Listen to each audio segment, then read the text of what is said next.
కానీ ఇది చాలా ఛాలెంజింగ్ సర్కమ్స్టాన్సెస్. చట్టసభల్లో 33% రిజర్వేషన్ కోసం మేము ప్రయత్నం చేస్తున్నాం. ఎందుకంటే నేను అందరూ ఫెయిర్ గేమ్ లేదు అక్కడ బయట. 2009లో ఏ కులాలకి ఇది లేదని చెప్పి మేము అందరూ ఒక నిర్ణయం తీసుకొని ఆ రోజున ఒక యానాదుల జాతికి చెందిన శ్రీమతి తుపాకుల మినమన్ గారిని పెట్టినప్పుడు ఆవిడ గెలవలేకపోయింది. మనం చాలా ఉదాహరణగా ఇచ్చాం, చాలా బలంగా నిలబడ్డాం. కానీ సమస్య ఏంటంటే వ్యవస్థ రెడీగా లేదు.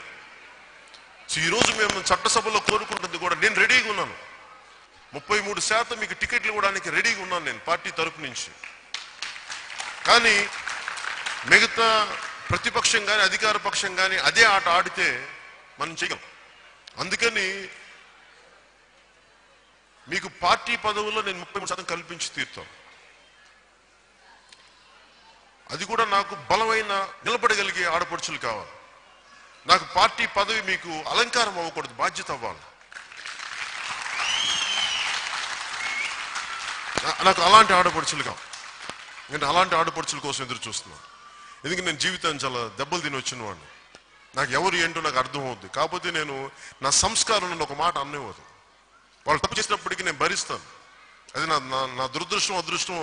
అది నా అమ్మ వదిన నేర్పిన సంస్కారం. అది నేను తప్పించుకోలేకపోతున్నా. అందుకని నేను చెప్పలేను కొంతమందికి. సెల్ఫ్ కరెక్షన్ మీరే చేసుకోండి. అది మేము తప్పు చేస్తున్నాం, ఎక్కువ మాట్లాడుతున్నది మీకు మీరే చేసుకుంటే అధికారం ఎలా ఉండాలి అంటే, గుర్తింపు ఎలా ఉండాలి, మిమ్మల్ని వెతుక్కొని వెనక్కి వచ్చి మీ భుజం మీద వాళ్ళ అధికారం అలా రావాలి మీరు అని కోరుకుంటున్నాను.